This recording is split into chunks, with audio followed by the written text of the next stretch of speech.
एक समय में हमीरपुर नामक एक सुंदर गांव में महिर, विराट और नीलेश नामक 3 दोस्त रहते थे। वो तीनों उसी गांव में खेती करते हुए आए हुए पैसों से उनकी परिवार की देखभाल करते थे और खुश रहते थे। हर साल अच्छा फसल आने के कारण वो तीनों खुशी से जी लेते थे। ऐसे बहुत साल बीत जाते हैं, मगर एक साल बहुत जोर की बारिश होने के कारण उन तीनों के खेत खराब हो जाते हैं। विराट, इस साल की खेती तो गया समझो, बारिश ने सब कुछ खराब कर दिया। अब तक जो पैसे हमने खेत पे लगाए वो तो गए। हाँ महिर, अगर अगले साल भी यही हुआ तो हमारे पास खेती करने के लिए भी पैसे नहीं बचेंगे। विराट, महिर, अगले साल की बुराई भी अभी कर रहे हो तुम? अगले साल के बारे में अभी बुरा सोचने की क्या जरूरत है? क्या पता शायद अगले साल हमारा फसल पहले जैसे अच्छा आएगा। हमें आने वाले कल के बारे में कुछ नहीं पता है, तो क्यों ना हम अगले साल के बारे में अच्छा सोचकर फसल उगाएं?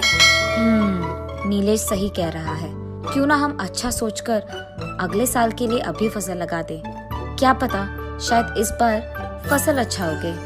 अच्छा सोचकर वो तीनों अगले साल के फसल के लिए उगाते हैं, लेकिन पानी ना होने के कारण उन्हें फसल नहीं मिलता है और इसी कारण तीनों निराश बैठे रहते हैं। पिछले साल की तरह इस साल भी पैसे हमारे बर्बाद हो गए हैं, हमारे खेत बर्बाद हो गए हैं और मैंने सारे पैसे इसी फसल पे लगा दिया। अब मुझे पता नहीं चल रहा कि मैं अपने परिवार का कैसे देखभाल करूंगा। अरे हाँ यार, मुझे भी कुछ समझ में नहीं आ रहा। मैंने भी अपने सारे पैसे इसी फसल पे लगा दिए हैं। अब अगर कुछ व्यापार भी करना है तो उसके निवेश के पैसे तक नहीं है मेरे पास। देखो दोस्तों, इस सब के बारे में सोचकर निराश होने की कोई जरूरत नहीं है। अगर हम निराश या दुख बैठे रहेंगे तो इसका हल कभी नहीं ढूंढ पाएंगे। तो इससे बेहतर है कि हम तीनों मिलके कुछ व्यापार करने की कोशिश करते हैं। मुझे यकीन है कि कुछ न कुछ काम हो ही जाएगा। उसके ऐसे कहने के बाद तीनों बहुत गहरी सोच में पड़ जाते हैं। अरे नीलेश, विराट, तुम लोगों को पता है ना कि मैं अपने घर पे मुर्गियों को ज्यादा पालता हूँ। उसके कारण मेरे घर पे हमेशा अंडे बहुत पड़े रहते हैं। क्यों ना हम उन अंडों को बेचकर आए हुए पैसों से और अंडों को खरीदकर उन्हें भी बेचकर ऐसे इसको एक व्यापार बना दें। अगर यही व्यापार करेंगे तो निवेश के पैसों के लिए कोई दिक्कत नहीं होगी, क्योंकि अंडे तो हमारे पास पहले से ही है। तुम्हारे विचार तो सही है, पर अंडे बेचेंगे तो हमें सिर्फ 5 रुपए मिलेंगे, पर अगर तले हुए अंडों को बेचेंगे तो हमें 15 रुपए मिलेंगे। इसका मतलब है कि हमें 10 रुपए का लाभ मिलेगा। इसीलिए हम अंडों को नहीं बल्कि उन्हें ऑमलेट बनाकर बेचेंगे। तब हमें हर एक अंडे के लिए 10 रुपए का लाभ मिलेगा। ये भी एक अच्छा विचार है, लेकिन हमें ऑमलेट को बनाने के लिए कुछ सामग्री की जरूरत होगी ना, उसका क्या करें? अरे नीलेश, तुम उसके बारे में फिक्र मत करो। तुम्हें तो पता है कि मेरा आदत है कि सामग्री में हमेशा 1 महीने के सारे पहले ही रख देता हूँ घर पे। अभी भी मेरे घर पे कुछ सामान पड़े हैं, इसलिए हम उसका इस्तेमाल कर पाएंगे। उनसे हम ऑमलेट बना पाएंगे। हाँ, ये अच्छा विचार है। और हाँ दोस्तों, हम दुकान मेरे घर के बाहर लगाएंगे, क्योंकि सबको पता है कि मेरा घर गांव के बीच में है। इसी कारण हमारे पास ग्राहक और आएंगे, तो हम जल्दी से दुकान मेरे घर के बाहर तैयार करके कल ही से शुरू कर सकते हैं। अरे वाह, ये भी सही है विराट। तुम्हारे घर के सामने वाकई ही जगह बहुत है और तुम्हारा घर गांव के बीच में भी है। इसका मतलब ग्राहक भी और आएंगे।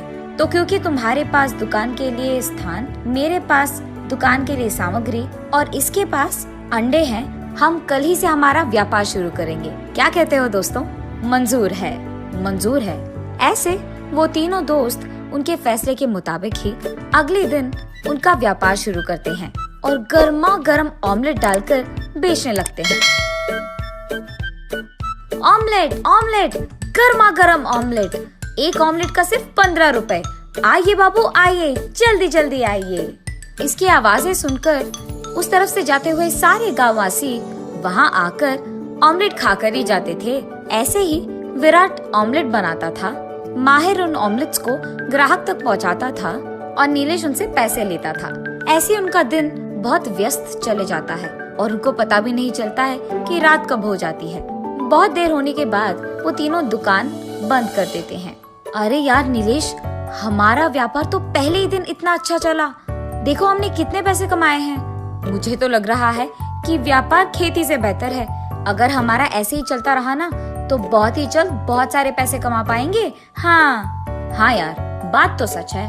तब से वो तीनों ऑमलेट का व्यापार करते हुए बहुत खुश रहते हैं।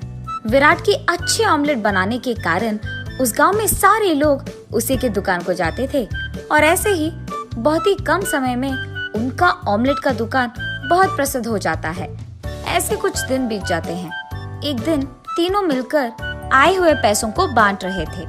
इन स्वादिष्ट ऑमलेट्स को मैं ही बना रहा हूँ। मेरे ही कारण इस गांव के सारे लोग इस दुकान को आ रहे हैं।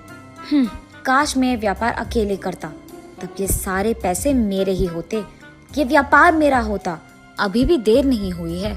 मैं अपने दोस्तों को बता देता हूँ कि मुझे ये व्यापार अकेले करना है और कल से इनको दुकान आने से मना कर दूंगा।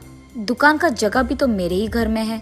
ऐसे करूँगा तो आगे जो भी पैसे मिलेंगे वो सारे मेरे होंगे।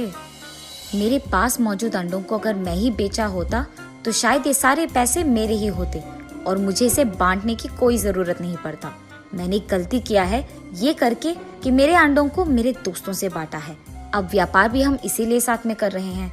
एक काम करूंगा, मैं अपने दोस्तों को बोल दूंगा कि कल से ये व्यापार मैं अकेले करूंगा, तब ये सारे पैसे मेरे ही होंगे।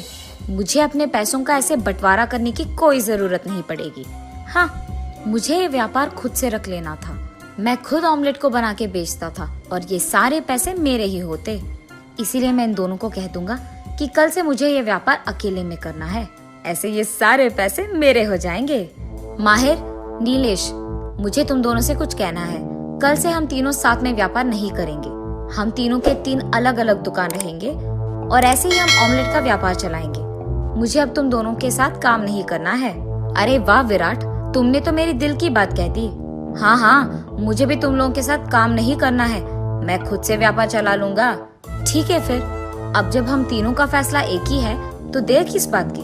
चलो अलग अलग व्यापार रखेंगे और खुश रहेंगे। ये फैसला करके वो तीनों वहाँ से अपने अपने घर चले जाते हैं।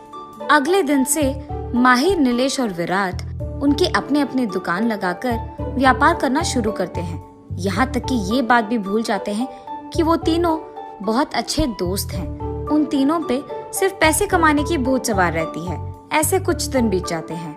विराट उसके व्यापार में खुद से स्वादिष्ट ऑमलेट बनाकर उन्हें ग्राहक को देकर और उनसे पैसे लेकर ऐसे सारे काम अकेले करने के कारण बीमार पड़ जाता है और व्यापार ठीक से ना संभाल पाने के कारण वो घर पे ही रहता है और दुकान नहीं खोलता है।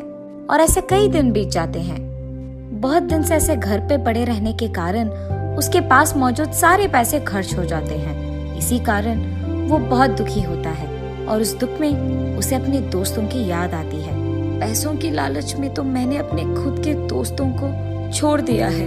मुझे ऐसा नहीं करना था और आज मुझे तकलीफों में सिर्फ मेरी दोस्तों की याद आई है। कुछ भी हो जाए, मुझे अपनी गलती का एहसास हो गया है। मुझे उनके पास जाकर माफी मांगना होगा। चाहे कुछ भी हो जाए, मुझे बस उनके साथ रहना है। मेरे दोस्त मुझे पैसों से बढ़कर है। मैं सिर्फ उनके साथ खुश रह पाऊंगा। ऐसे ही वो सोचते हुए उसके घर के बाहर निकलकर उसके 2 दोस्तों को मिलने धीरे धीरे चलते रहता है। दूसरी तरफ माहिर को स्वादिष्ट ऑमलेट बनाना ना आने के कारण उसके दुकान को कोई नहीं आता है। ग्राहक दिन ब दिन कम होते जाते हैं और इसके कारण उसे नुकसान होता है। नुकसान के कारण उसे उसका दुकान बंद करना ही पड़ा। ठीक उसी समय उसे भी उसके दोस्तों की याद आती है। मुझे स्वादिष्ट अंडा बनाना नहीं आता है और इसी कारण एक बार जो ग्राहक मेरे दुकान आते हैं वो दूसरी बार लौटकर नहीं आते हैं, क्योंकि मुझे ऑमलेट अच्छी तरह से बनाना ही नहीं आता है। काश सब कुछ पहले जैसे होता, जहाँ विराट ऑमलेट बनाता और मैं उन्हें पहुँचाता ही। मेरे दोस्तों के साथ काम करते हुए मुझे बहुत मजा आया था। मैंने बहुत बड़ी गलती कर रखी है। मुझे बस मेरे दोस्तों के पास जाकर माफी मांगना होगा। उनके साथ रहना है मुझे। ये फैसला करके वो भी उसके दोस्तों की ओर धीरे धीरे चलने लगता है। इतने में तीसरी तरफ नीलेश भले ही स्वादिष्ट ऑमलेट बनाता था, उसके ग्राहक को वो देता देर से था। इसी कारण जो भी ग्राहक उसके दुकान आते थे उतना देर इंतजार नहीं कर पाते थे और इसलिए वहाँ से जल्दी चले जाते थे। और ऐसे ही उसे भी नुकसान पहुंचता है और इसी कारण दुकान भी बंद करना पड़ जाता है। और तब उसे भी अपने दोस्तों की बहुत याद आती है। उन्हें याद करते हुए वो बहुत निराश होता है। अगर मैं अपने दोस्तों के पास होता तो मुझे कभी ये स्थिति नहीं आती और ये सब भुगतना भी नहीं पड़ता। मैंने बहुत बड़ी गलती की है। पैसों की लालच में मैंने अपने दोस्तों को छोड़ दिया है। मुझे उनके पास जाकर माफी मांगना होगा और सब कुछ ठीक कर देना होगा। मैं अभी तुरंत उनके पास जाऊंगा और उन्हें ये सब कह दूंगा। ये फैसला करके वो भी उसके दो दोस्तों के पास चलने लगता है। ऐसे तीनों बीच रास्ते में एक दूसरे को मिल जाते हैं। माहिर, नीलेश, मुझे तुम दोनों माफ कर दो यार। पैसों की लालच में मैंने ये सब किया है और मुझे अपनी गलती का एहसास हो गया है। मैं ये बात कैसे भूल पाया कि जब पहली बार हमारे खेत के वजह से हमें नुकसान मिला तो सिर्फ तुम दोनों के कारण मैं वापस पैसे कमा पाया हूँ और अब पैसों के लिए मैंने तुम दोनों को छोड़ दिया। ये मैंने बहुत गलत किया, मुझे माफ कर दो यार। मुझे तुम दोनों की बहुत याद आई। विराट, नीलेश, तुम दोनों भी मुझे माफ कर दो यार। मैंने भी तो वही गलती दोहराया है। अब जाके मुझे समझ में आया कि मैंने कितना बड़ा गलती कर दिया है। अब से मेरा सुख दुख सब कुछ तुम ही के साथ। तुम दोनों को भी मुझे माफ करना होगा। मैंने भी वही गलती की है और अब से हम सब साथ में हमेशा हमेशा के लिए रहेंगे। मंजूर? मंजूर है, मंजूर है। ऐसे उन तीनों दोस्तों को उनकी गलती का एहसास होता है और तब से वो तीनों साथ में ही रहते हैं और हर काम पहले की तरह साथ में ही करते हैं।